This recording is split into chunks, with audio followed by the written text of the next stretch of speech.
And welcome everybody to our Parent Advocacy Night. I have Lise Metellus on hand.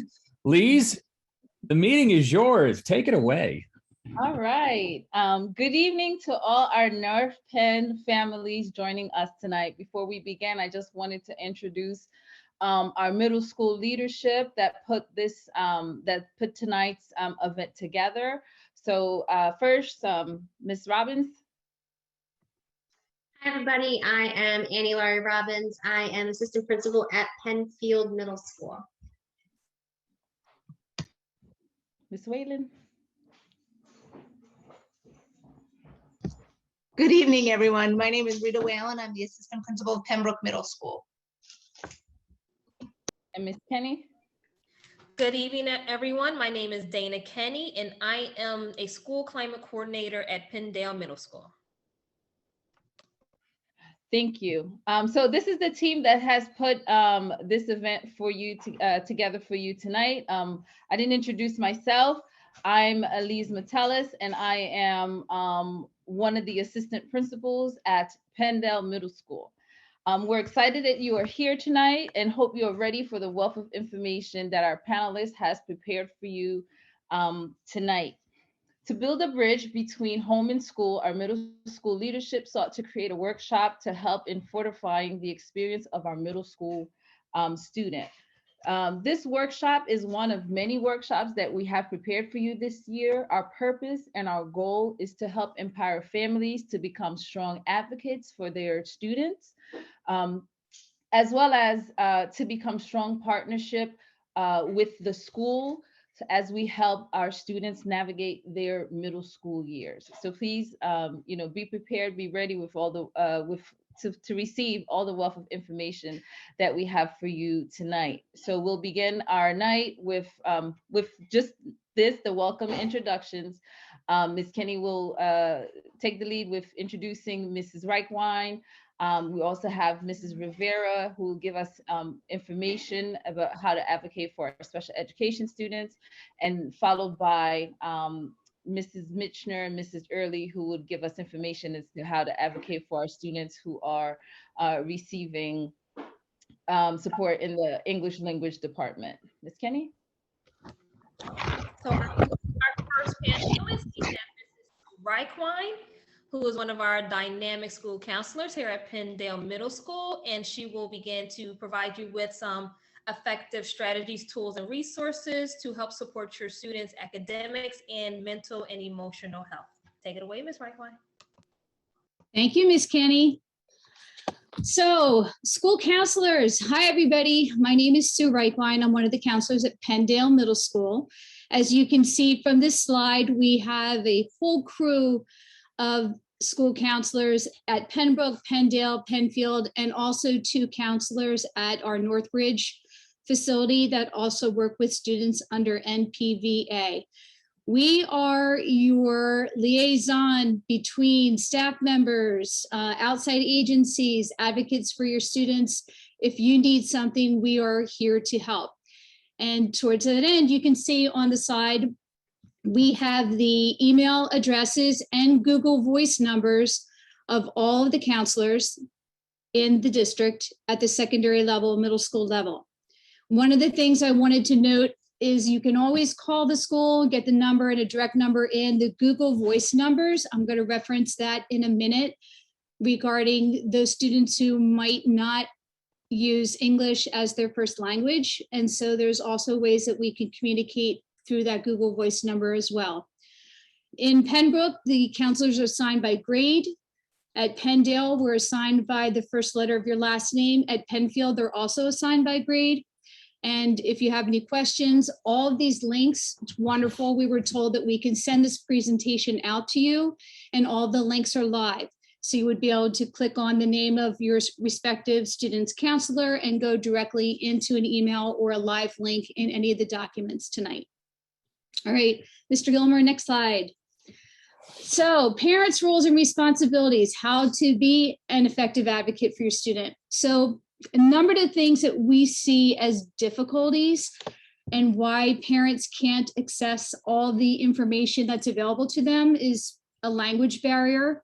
Sometimes the academics coming from a different country or a different system. And also they're concerned and don't know about mental health or social emotional health with their child. So one of the things I wanted to talk about tonight, just initially, is the language barrier. And I know Mrs. Mitchner and Mrs. Early are going to reference more of that information later in the slide. What I did want to share with you is we do have a remote interpreting service called TransPerfect. I've used it, as you can see here, with Bengali, Spanish, Arabic. You can actually call the school and ask for a callback using TransPerfect. The other two tools that we have used often are Google Translate. And when I send an email out to someone, you can copy the text and send the information out to a parent or a guardian, and you can translate all the information into the home language. The other piece is the Google Voice, and all of the counselors have these Google Voice numbers. I've also used those to text parents. Sometimes if we don't have an effective number at home to reach someone, or you're working during the day, we can text directly the information to your cell phone if we have that on file. And that also, we can use Google Translate to take that information and put that out to you. So there are ways for us to communicate with you and you to communicate with us. If language is a barrier, just let us know, shoot a message, and we can utilize these different tools to make sure that we're effectively communicating information that you can use for your students. So tonight I'm going to go over two pieces that the counselors handle. The first piece is the academics, and I'm going to talk about technology, the difference between Canvas and Infinite Campus, grading expectations, course selection, how to read a course code, what a level means. We'll talk about course advancement, National Junior Honor Society, and also promotional requirements. On the other piece of that, I'm also going to touch on the mental health, social, emotional piece. I'm not going to go too heavy into that because my understanding is we're having another parent workshop on the mental health component a little bit later. So I'll just give you a little bit of tidbits to open that conversation up and some helpful links to use as well. Okay, next slide. All right, so this is the biggie. This is the phone call, the emails, the panicked, everything that we get in the beginning of the year from parents, students, everyone else. Infinite Campus. So there's two things that we use in school, and parents often get confused between the two. Infinite Campus is what we call an SMS. That's a school management system. And that basically covers everything from transportation, contact information, grades, classes, academics, schedules. All of that is a school management system.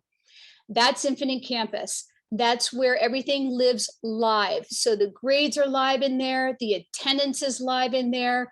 If you do not have an Infinite Campus account, what's helpful here is the links to the actual district website that'll take you there. There's an introduction that'll walk you through the process of setting it up. And if you need any help, there is a link to NP Family Tech at npenn.org. So the Infinite Campus piece is the school management system. So if you want to click to the next slide. On the school district website, you can find information like this on the For Families pull-down menu, and you'll see one for Infinite Campus. This is a screenshot of what it looks like on the district website. So when you get on here and you're saying, okay, Infinite Campus for Families, pull it down. When you have an account, there's a quick link there for the parent portal, and there's a quick link to the student portal. One of the things I want to stress is that they have different access. And when we get to course selection later, you'll understand if you're logged into your account and not your student's account, you may not see the same information. Regardless of that, this is what it looks like. If you need help, next slide. There's a live chat. You can go on, and that's during school hours. So someone's there through Google Hangouts. You can go onto Google Hangout, click the new conversation, put in NP Family Tech, and you'll have someone live there helping you with Chromebook issues, Infinite Campus, anything with your parent portal to get in. Okay, next slide. So here is the other technology piece that I think people get confused about, because they're looking at Canvas or they're looking at Infinite Campus and they're wondering how to differentiate between the two. So Canvas, well, Infinite Campus is the SMS system, the school management system. Canvas is a learning management system, so an LMS. And the difference with that is this is where the teachers' information live, their classrooms, their assignments. You can get on a Canvas Observer, which is a parent account, and be able to observe what's happening in the classroom, the teacher's assignments, keeping track of those things. The difference, I think, that might be a little more confusing is people go into the Canvas account and think that the grades or something are live there, but every night, all the information from the teacher's website gets synced over to Infinite Campus, again, where the grades live. One of the nice things about the Canvas account, you'll see on here how to create one. There's a link and there's tutorials that teach you how to go through your Chromebook and open up the different Canvas classes with the teachers. As counselors, we also created on all 3 middle schools a counselor Canvas class. What's nice about that is we've taken all the information that you would need to find, whether it's bell schedules, staff emails, all the quick links, Navions, gym uniforms, you name it, schedules, different bell schedules, we have it on the counselor Canvas class. The only caveat is you can't access that unless you have a parent Canvas account. So you can create the account, shoot your respective counselor an email and say, could you please get me on the counselor Canvas account? And you'll have access to all those quick links. We also take all the announcements that are set out by administration and post those in there as well. So if you miss something, or it's a different letter day or a bell schedule change, you can go on there and all that information will be in one place as well.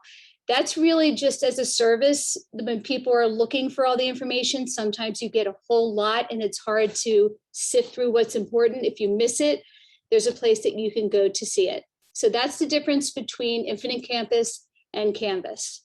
Okay, next slide. All right, a little bit about grading expectations.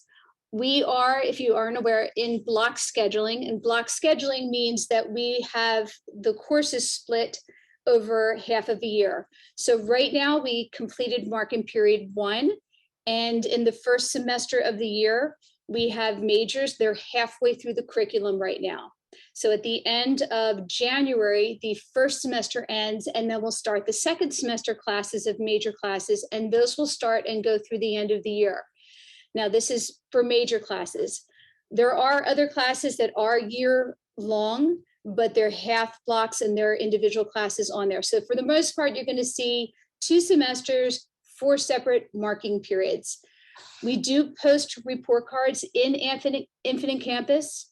There are not hard copies that are mailed home anymore. I think it's been many, many years since we've got at that point with hard copies. So everything is in Infinite Campus. You can log into the backpack, which is one of the pull down links in Infinite Campus. And again, if you are having difficulty finding that, you want to use that NP Family Tech to walk you through that process.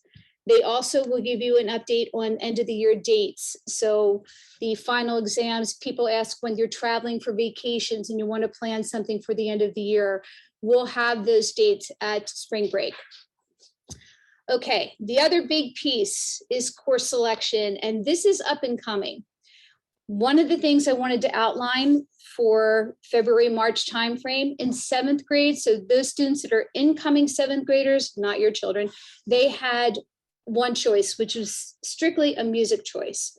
They could do band, chorus, orchestra, or a non-performing class with exploring music. In 8th grade, so if you have a 7th grader, rising 8th grader now, they get that same music choice, but then they can also pick a 5th major subject. So this is the first time they're getting to actually choose a class. The options, if your student is below grade level, I think it's 1.5 years, and I think Mrs. Early, you can speak to this specifically, but if they're below grade level, they're going to be recommended to take strategic literacy. So that actually becomes their elective course. And I want to stress, people sometimes say, well, how come I can't take a different course? If you need to take strategic literacy to close that gap, we want to close as much of that gap as possible before we start in 9th grade and we start building courses with the pace and rigor of a high school curriculum. So if they recommend strategic literacy, your job is done. You don't have to worry about it. If they do not, you can choose a language. The options now are Spanish, French, or German. And if you don't want to take a language, we have a business and banking class that you can take. For those current 8th graders that are rising 9th graders, you now get to choose 2 elective courses, 2 periods or 2 majors of those blocks. And those are typically courses that the students have been exposed to in 7th and 8th grade, whether it's a cycle minor or a marking period minor. They can choose to focus on one of those particular areas, whether it's an art or an FCS or a music or something like that. We also have classes they can take at the high school. That would mean a change in a schedule. You'd have to leave early, get a bus and go there and come back. Those are information, all those classes, we will be going into the classrooms to talk to your students about that in that February, March timeframe. Okay, next slide. All right, this is a biggie. We get a lot of phone calls from parents that, and students for that matter, that say, I think I'm in the wrong course, because they're reading the name of the course and they think it's supposed to be something else. So this is a quick breakdown of how to look at the course code. So in Infinite Campus, you're able to pull up your student's schedule and you can look at the course code and the name of the course. It's really important that you understand how this is broken down, because we're going to be doing course recommendations from teachers, and you'll have a better understanding when you can do this course code breakdown. So in this example, all the major required majors, the English, social studies, math, science, and reading, they're going to have a specific number. The first digit is a subject area, and I've made 0076 as the example, that's English. The second is the sequence. Sometimes there's multiple courses each year. The third would be the grade. In this example, it's 7th. And then the fourth is the level. And that's what I want to talk about, is that last digit, which represents the level. Next slide. All right, so course leveling. Teachers are going to make recommendations for your students. They're working with your students, most of them 80 minutes a day right now for 2 full marking periods. And they're going to come in and look at, how does that student perform? Are they on top of their work? Can they handle the pace and rigor? Would they benefit from maybe having a slower pace or a little bit more in-depth instruction and support? They're going to make a level recommendation on the next course subject. The only thing that's that I think would be concerning is if you look at a course recommendation for a teacher and you have questions, it's really important that you reach out to the teacher directly. You can always ask the counselors, we're going to turn around and we're going to ask the student's teacher why they recommended that level. So we strongly encourage you to reach out to the student's teacher, get that information, and then have open a conversation from that point on. So with the exception of math, there are 3 levels of courses. In 9th grade, there's a 5.0, we call that a college prep level, and they're challenging, they move at a pretty good pace, but it's a good command of basic skills, and we're going to get you ready for college with those courses. The level 6 is an honors, that's a little more accelerated, and then there's a 6 that's called honors with a project, and that P designation behind it indicates that there's some kind of enrichment piece either done independently or in the class itself as extra work on top of that. Okay, next slide. Okay, course advancement. Many of you don't know about course advancement. We have gotten phone calls after the fact, after deadline. So keep an ear out for this coming from administration. There are 2 courses that you can actually course advance at the secondary level. In the math sequence, it's geometry. And in the science sequence, it's physical science. Before you do something like that, though, we suggest you meet and have a conversation with the counselor to determine the reasoning behind why you would want a course advance and what it entails over the summer. There's a window of time that you need to complete that work in, and also sometimes there's a percentage, end of grade percentage that's required.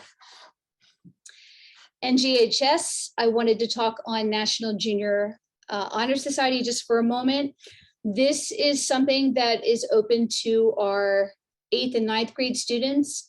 It is required, there's a minimum requirement of a GPA of 3.5. Most of our students are doing well, can meet those requirements, but they're also looking at how the student advocates for themselves. They're going to put a written application in that's going to talk about their character, their scholarship with the GPA, any kind of service or volunteer work that they've done, leadership, citizenship. We really think it's a great way to boost the students' self-esteem early on when they're doing great things. We want to let them know and recognize what they're doing and start to build those habits that they can build on in high school, and then they can apply for the National Honor Society at the high school as the next step. Okay, next slide, please. Okay, promotional requirements. You have to pass all the required major subjects. So that's English, social studies, math, and science in order to go to the next grade. Elective courses that you choose, languages, business, art, all those things, they do not need to be remediated. The other ones that are required, you have to remediate them in the summer program. If you fail more than 2, hopefully that will not be the case. Those are the students that must repeat the grade. Next slide. Next piece I wanted to touch on, and I mentioned this earlier, this was the mental health piece. So 2 pieces of information that I think is important for parents to know to advocate for your students and for yourself for their mental health is social media. And this keeps us very busy every day. This is a link to apps that are out there that kids are using right now. There's like an audio manager, a calculator, a Vaulty app, certain apps like that that actually are deceiving and they're hiding information on your student's phone. There's TikTok, there's Instagram, Zoomerang, which is a video creator, and they do all kinds of special effects that you see your kids doing with filters and clips of background music. What we've seen though is kids take some of these pieces of information, they manipulate them, and then they repost them. So very concerning with social media, with the different apps. We suggest you take a look at what they're using and how they're using them. The big one right now is Snapchat. The thing that you need to know about Snapchat is when you do a Snapchat, evidently it disappears in a very short period of time. What you need to tell your child is that it never disappears. And we've had many instances where kids had screenshot something that a student had posted thinking it would disappear and not be out there. And it creates real havoc for that student down the line. So there is no such thing as things going away and disappearing. So the reality of it is these kids have it. Your child probably has it on their phone. And other than removing the phone from them, it's really important that you sit down and have a heart-to-heart about how to use it and why. And we're going to touch base on this when we get into the mental health program the next time. So that whole piece we're going to put aside for now. Next slide. I want to talk a little bit about the mental health resources within the building that we have. The first is our SAP program, the Student Assistance Program. This is something that's within the school. They meet weekly. There's teachers, there's counselors, there's different staff that are all involved in the team. And they take referrals from staff, teachers, students, sometimes even parents will call in and ask for help. And they'll do an assessment, get information about the student, meet together, and then make a course of action decision. And that usually involves contacting the parent, and written permission to participate in that program is required. The other piece of that is Meraki, who's a subcontractor with us. We use them to do SAP assessments and also in-school SAP counseling. So those things are provided by the district free of charge. The SAP assessments are done usually off-site. Sometimes they've come to school if that's a hardship for a parent. They're determined times. They sit down, they'll go through a whole screening process with you and your child to determine areas of risk and then make recommendations for you. That all of that information is free of charge. There's no requirement to follow through with any of the recommendations. It's there as a service for you. The other piece that they use is the in-school SAP counseling, and we have counselors in our building that come in to do that as subcontractors. And they do individual meetings, they do group meetings.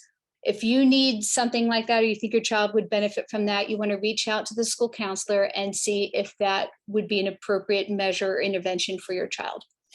Okay, next slide. Safe to say, this is really important because we get phone calls from parents that say, I'm really concerned about someone, or my child is very concerned about a friend, and they don't want to say anything because they don't want to be a snitch or they don't want to ruin their friendship. Safe to Say was created to be an anonymous reporting source for us.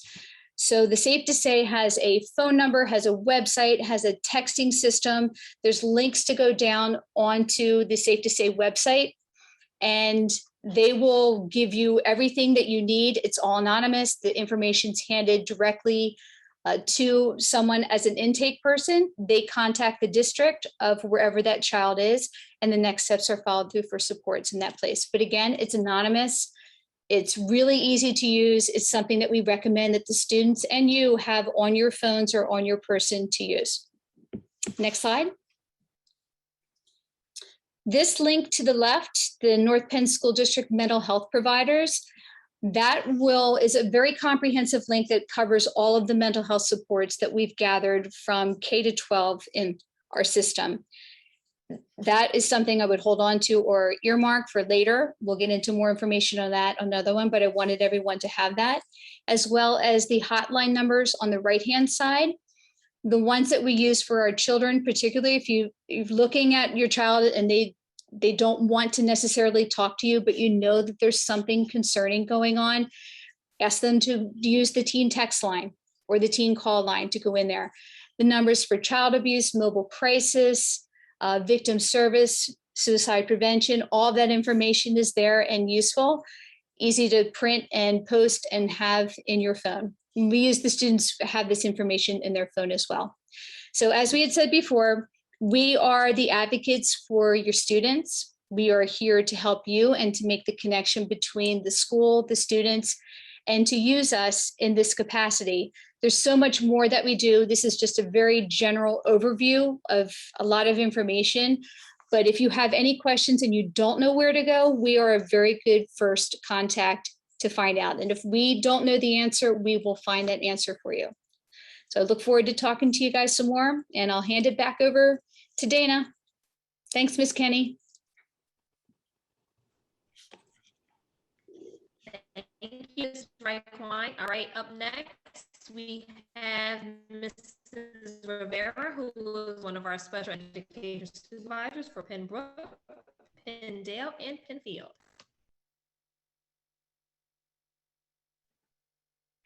Good evening, everybody. How are you? I hope everyone's doing well tonight. If we can go to the next slide. So I oversee all of the special education programming at the middle school level. So I oversee Pembroke, Penndale, and Penfield, as Ms. Kenny has said. Something that I'm really striving for with our team is improving our parent engagement and involvement through the IEP process. Something that I really stress in IEP meetings is that parents are equal partners in the IEP process and the team decision making. As a parent, you have the right to participate in all of your child's IEP meetings. In fact, the IDEA, which is Individuals with Disabilities Education Act, the federal law governing special education, lists parents as the first person on the list of required team members for a student's IEP team. Parents, guardians, caregivers, you all have really great information about your children. You have very intimate knowledge about your children where you can share about their strengths, their needs, what they need to improve on, how they're developing over time and their progress.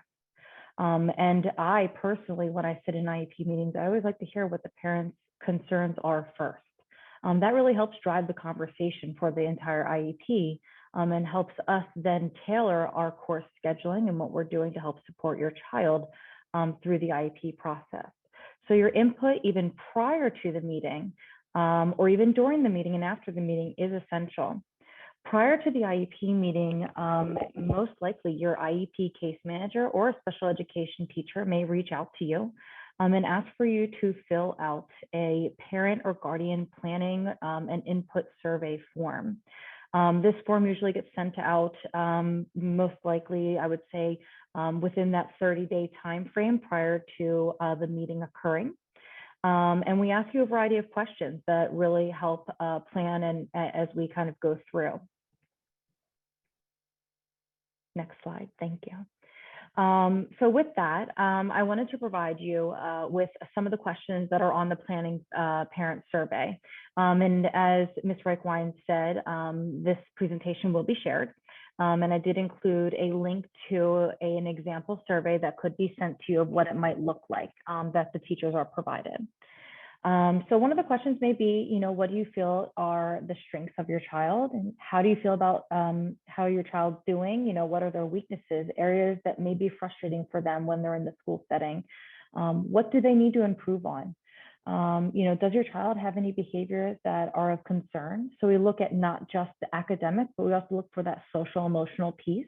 And we do collaborate quite a bit with our guidance counselor team and even mental health professionals. We also dig deeper into what are your hopes for your child? What are those post-secondary goals that you have for them? At the middle school level with 7th, 8th, and 9th grade, we begin to talk about the transition section of the IEP. And we really start to build on that and what resources we can provide you to start thinking about the life after middle school and life after high school. So we often use terms such as post-secondary education, post-secondary employment, and post-secondary independent living. And then lastly, we also are looking for information that may not be readily available to us.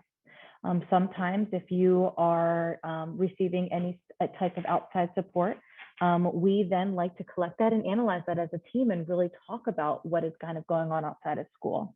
So any information, we always really like to welcome that to the IEP process and consider that when we're making decisions to best support your children at the middle school level.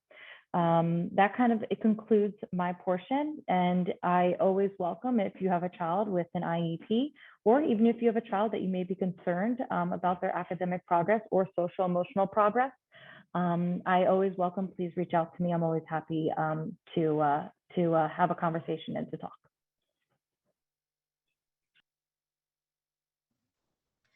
All right, now we will have a presentation from our English language development department, and that is Mrs. Early, our curriculum supervisor for secondary humanities and ELD, and also Mrs. Michener, our secondary ELD department chair. Thank you so much for having us tonight. We're here to talk a little bit about our district's English language development program, which is our program for students who are English learners, or ELs, which is the common way that PDE, our Pennsylvania Department of Education, refers to them. And also, just another important term, our ESL teacher is our teachers who instruct these students. So we're so fortunate at North Penn to be part of a very large, diverse community. Many districts across Pennsylvania have 1 or 2 common languages, and we have about 7 common languages among many others. And these are just our top 7 common languages spoken in the district. So we are super fortunate to welcome students from many different places around the world. And, you know, it's just what makes our schools great. Go ahead to the next slide, please. So just a little bit about our program at secondary. Our students who are English learners are fortunate enough to receive instruction in 2 areas, English and reading. So there are these 2 classes are taught directly by an ESL teacher. And also this ESL teacher typically has resource periods in their schedule, which is time specifically allotted for students to receive help with any sort anything that a student needs help with for all of their classes, or just sometimes questions like many of the different topics that Mrs. Reichwein discussed earlier in our presentation today. There's all sorts of things that come up as students are going through their educational experience. So the ESL teacher is able to help the student with any of those specific topics. For the rest of their courses, as Mrs. Reichwein discussed at the beginning of the presentation, math, specials, science, social studies, those are all mainstreamed. And we are fortunate enough to also have ESL assistants that push in and offer support to our English learner students in those classes. Next slide, please. I'll turn it over to Mrs. Mitchner. All right, so to determine if a student is an English learner, when they enroll at North Penn, they complete a home language survey. And if another language is spoken in the home, the ESL teacher contacts the family, does a short little family interview. And if it's deemed necessary, then we do an assessment called a WIDA screener. And that determines the level of the student's English and the amount of services that they will receive. We evaluate their reading, writing, speaking, and listening. Next slide. Parents do have the option. This is a newer thing that happened over the past few years. They can opt their child out of our program. If they are identified as an English learner, they do the initial testing. We see if they're identified, and then the student can opt out of our program, which means that they just won't take our ELD English and reading classes. We still monitor their grades. They're still considered an English learner, and they still have to take the annual access test to determine if they exit our program or not. Next slide. Exiting the program, we now call it reclassification. So they have to score a 4.5 out of 6 on the annual access test, which we give to all of our English learners. They also have to have passing scores on 2 rubrics from their content area teachers. And overall, they need a 10.5 when you combine those scores to reclassify from the program, and then we monitor them for 4 years. Next slide. This is just a brief summary of some of the tests that I just mentioned. So when they enter the district, if they speak another language, we give them the WIDA screener, and that determines their level of English support that they might or might not need. The access is the annual test that they can take, or that they do have to take, and it can determine if they reclassify from the program or not. And the PSSAs are listed there, which are given in 7th and 8th for all students, including the ELs. Just one more item I wanted to add is it's very common for our English learner students to be in the program from anywhere to 4 to 6 years. And of course, the goal from all of this programming and assessment is to get them, proficient in English so that they are able to be mainstreamed in all of their classes. Next slide. All right, and then these are just some other assessments that are given to all the students. So Keystone exams, STAR 360 for reading and math, and then final exams. There's just some dates there that we often include when we do a presentation for our ESL, parents. So English language arts and math and science for PSSAs. Next slide. And then as Ms. Reichwein had touched on already, there is Infinite Campus, which is how you can monitor student access from home, which we find very beneficial. This is a tool that many of our ESL parents, we encourage them to use because there's not so much of a language barrier in this. They're able to translate it easier if they can copy and paste it into Translate. But the information is there on Infinite Campus, and parents and students have different logins, like Ms. Reichwein touched on, different logins, different passwords. If you need any help, you can always contact NP Family Tech. And Infinite Campus has the grades, emergency information. We find that many of our families move throughout their time at North Penn, so that's always important to keep that updated, your home address, telephone numbers. It has attendance, the daily schedule for the students, and then most importantly, the transportation information.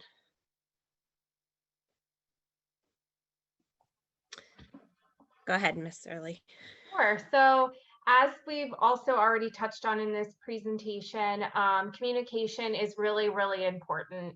So every single building in the district has access to a service called TransPerfect, and TransPerfect allows for interpretation over the phone. So anytime any member, even if your child isn't in the ELD program, if you are more comfortable speaking another language, you can always call and request to have an interpreter. That's what the line does. You call, there's a number, someone from the district will call you, they'll request a language, and then we'll have that third person on the line who's able to interpret the message. We also are able to translate any necessary documents utilizing that service. So that's really crucial. Obviously, all of our teachers and administrators have email addresses. Some of our parents are more comfortable communicating via email because of virtual translation services. So that's just another great tip. And of course, anytime you're calling whatever school your child attends, you can request an interpreter. We also have some individuals who work at our district as an interpreter. So we have had people request for certain meetings that they would feel more comfortable with a physical interpreter present. So we are able to arrange that as well. And there's many translated documents under the For Families tab on the website, which I think was also referenced a couple times for other helpful documents within the district. So we can go to the next slide. Just some new updates. Some of these are updates that are great for all students. All students are eligible to receive free breakfast and lunch, so that's great news. Of course, currently we are, it's expected that all students wear masks at school, so that's just a good reminder. Earlier in the year, we had our ELD family night with our top 7 languages and interpreters present, so we just reviewed this information, and many of our family members felt that it was very helpful. Also, as Mrs. Reichwein discussed, the Canvas online platform is helpful for the student academic information. So that's new within the last 2 years. Next slide, please. Just some other information. We're fortunate enough this year that our North Penn School District Community Ed program is running an English for Everyday class this fall that was totally filled. So we will be offering another hopefully in the spring, but just some other community access, the Keystone Opportunity Center, the phone numbers listed there. They offer various classes locally and these are of course classes for also for adults. So that's really, really important. Next slide. Just a reminder about the attendance policy, again, something that we review at our annual ELD family night. Just the fact that daily attendance is important, and in the event, obviously, we have health and wellness policies for when children are sick. And of course, doctor's appointments are encouraged to be done outside of the school day. And we know that many of our families travel throughout the year for a variety of reasons, and trying to be mindful of that during the school year is really, really important. Next slide. Just some more resources. Multilingual Library is located at our Lansdale Public Library, and it is offered in a variety of our top languages that we already discussed at the beginning of this presentation.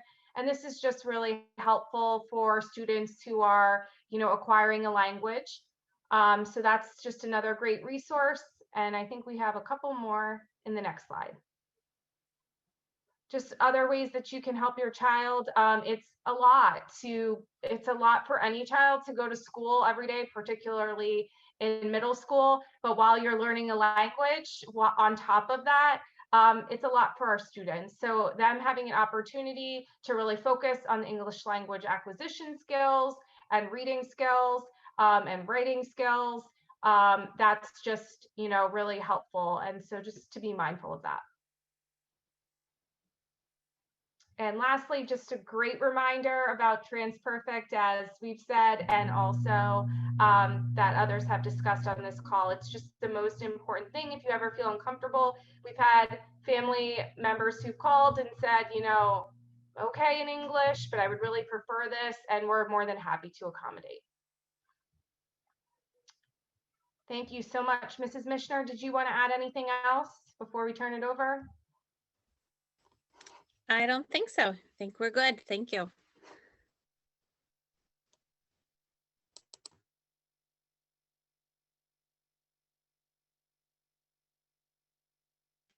Thank you so much, Mrs. Mishner and Mrs. Early, for your presentation. And we will turn it over to our wonderful Mr. Gilmer, who will open up our Q&A session.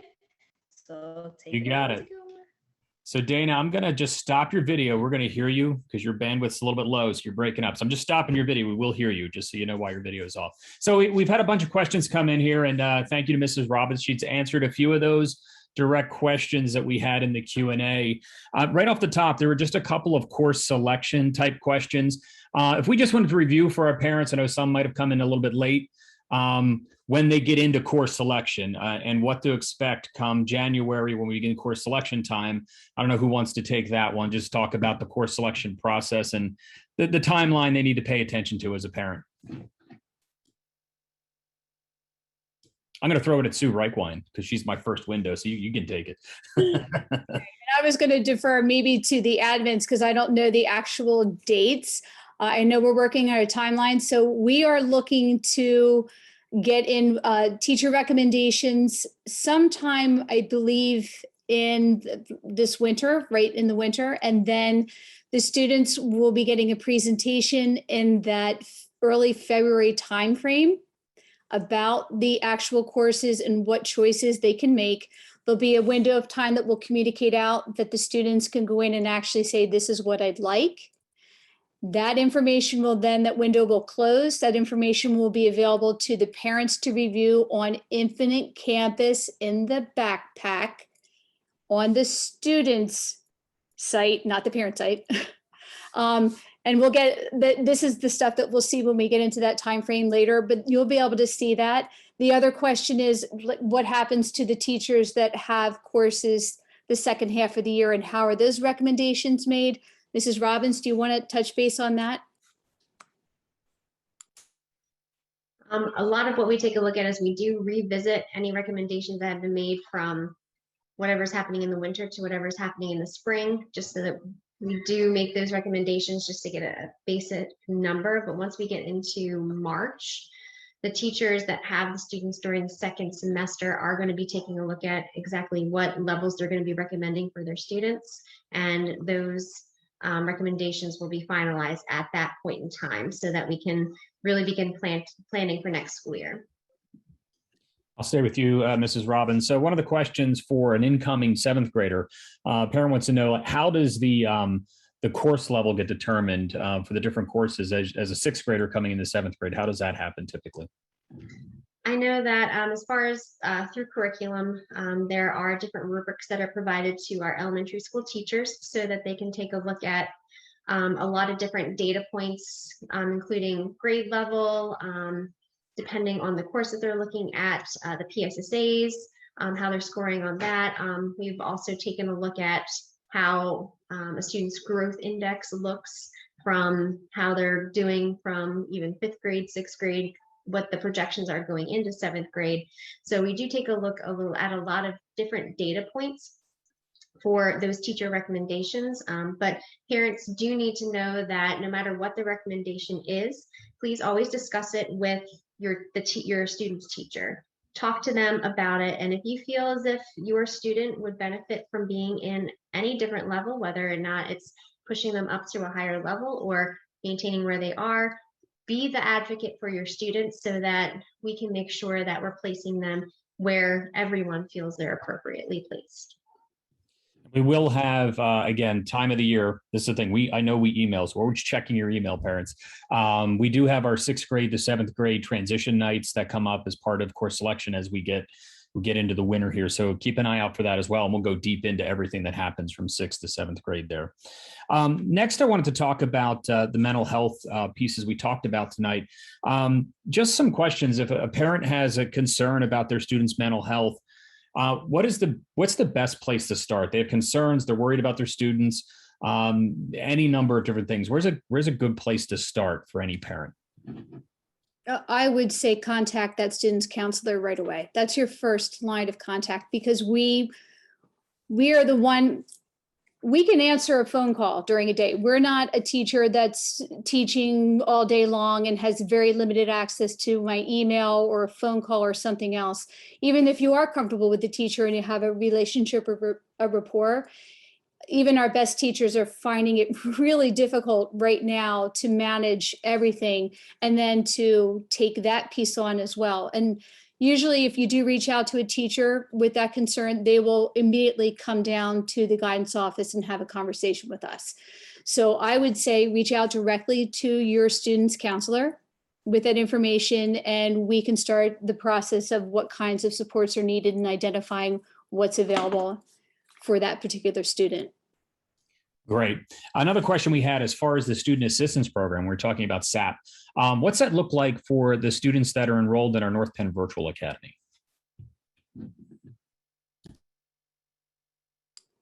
Annie, can you speak to that? To be honest, I'm not 100% sure how the SAP translates, because I know a lot of our SAP counselors are building specific. But I can say that I know that depending on which student, where the middle school is that they're coming from, that SAP counselor will most likely be reaching out to that student because they had been on their caseload. They will be checking in. I will make sure that one thing, I am going to write this down to double check that with our SAP counselors just to see what is that process. And that will be a piece of information that I'll provide to Mrs. Kenny and Mrs. Metellus, just to make sure that they provide any information that's being compiled that will be sent out after this. Great, thank you. Another question here, as far as our 3 middle schools here, are there any differences in programs for students with developmental disabilities, or are programs basically the same for students at all 3 of our middle schools? I can answer that. So at all 3 middle schools, I work collectively with each team. Actually, we all collaborate together to ensure that we're providing our students with access to curriculum that is meaningful. So the programming against all 3 middle schools, I would say, is comparable. So if one student went to Penndale, the programming would be very similar at Pembroke and or Penfield. Great, thank you. The other question we had, and there's a couple about social emotional programs that are at our schools for all students. What does that look like? I mean, we don't need to dig into everything here, but if just a quick look at the types of social emotional programs we have available to middle school students. I can take that one. When we take a look at the social emotional learning, each of the middle schools is working with lessons that have been designed by our middle school teachers. Those lessons are being provided at least twice a month during Penn time. So our teachers are working with the students to continually build the rapport with all of their students, whether or not it's within their classes or in Penn time, so that they can work on having those different kinds of conversations that just open up different kinds of social emotional learning, as well as just getting to know each other as the teacher to student and also student to student. Great, thanks. Now, I know I don't believe the clubs are identical in all 3 middle schools, and we have lots of clubs that go across all of our 3 middle schools. Do any of our schools have an ASL club? That was one of the questions that came up when we were talking about some of the different translation services here. Don't know, right? Maybe I'm not sure. It's a good question. Go ahead. Our high school does. I don't know about the middle schools. I'm sure someone on here who works there would be able to answer that. But for the high school, definitely does. It's brand new this year. Great. And we can, of course, go to our websites for all three schools to dig into the activities under the Our School typically. And that's where you'll see the list of clubs that are available to students there, which gets me to my point. If there's, we're getting to our last minute or so of our presentation tonight. There is a ton of information on the website. And I'm going to have everybody raise their hand if they're a person that could answer questions. We all can answer questions about anything you have. So your guidance counselors, school counselors are excellent resources of information about anything about your student's teacher, your principals at your building. So all of us here at North Penn are here to help and answer those questions. And if we can't answer them, we typically know where to direct your question to so that we can get the right answers. That's what tonight's about here, to just kind of give you an overview of what types of services that are available and how you can advocate for your student as they're going through middle school here. There are going to be a lot more sessions. I know there are a lot of course selection questions here tonight. That gets really into it in January and February. And then we start that whole process there. So we have a lot more parent nights, but we're always here for you and to answer your questions about anything you might have. Do we have any final thoughts, Lise? Any final thoughts for tonight? We just want to thank all the families that were present here. Thank you for being available this evening and attending. Annie, if you could close out for us, please. No problem. I just want to say thank you. Oh, hi, my cat's in the way. I just want to say thank you to Lise and Dana for kicking this off and getting this all started, because all of this is fantastic information for all of our families. And I hope that as we continue to build on this and have more of these workshops, our next workshop is in January, and that will be on course selection. And it'll be focused on teacher recommendations, course selection, all of that. So please, I hope that more and more people are going to get the word out there, so everybody is coming. We have more and more families. Please know that there will be a survey that will be sent out to all of the families that were present tonight. So please fill that out so we can get your feedback and we can make every single one of these workshops better and better. Like I said, January is going to be on course selection and teacher recommendations. And upon the conclusion of this workshop, we will be making sure that we send out all of the information, the presentation, all the links, everything will be coming out to you so that you have all the information at hand. Thank you all. All right, very good. That's, you see, Annie started the big North Penn Zoom wave. We appreciate everybody joining us tonight. This has been recorded. We will be sharing out the link of this recording. So if you missed any part of this, you'll be able to review it again. We'll all do our Zoom wave now and say goodbye for tonight. Hope everybody has a wonderful night. Take care, everybody.